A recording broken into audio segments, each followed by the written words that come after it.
Assalaamu calaykum daawadayaasha qaaliga ah aynu bartaan ka wada socono. Ugu horreyn waxaan Ilaahay ugu mahadnaqayaa in muuqaalkeennii uu meel sare gaarsiiyey aynu dhowaan kaga hadlaynay Zeze Bebe oo xabsi ku jirtay xalayna ku bareeday.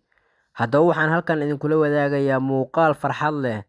Daqiiqadan iminka aan idinla hadlayo waxaa dib u heshay xorriyaddeeda Zeze Bebe oo ah gabar barta TikTok caanka ah. Waxaan aad uga mahadnaqayaa asxaabtii daqiiqado ka hor muuqaalka aynu bartan ku sii daynay qaadatay kuna share garaysay guruubyada iyo barahooda kale ee bulshada. Haddaba gabadhani oo dib u heshay xorriyaddeeda ayaa la hadashay saxaafadda barta ku sugneed. Waxa ay joodisay hadal yar oo kooban. Hadalkaasi ayaan kula wadaagayaa.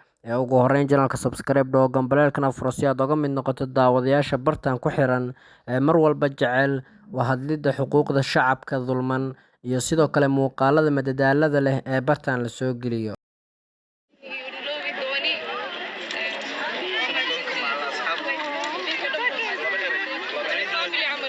Thank you for everything, guys. Marketing is so brilliant, and I'm really happy to have you.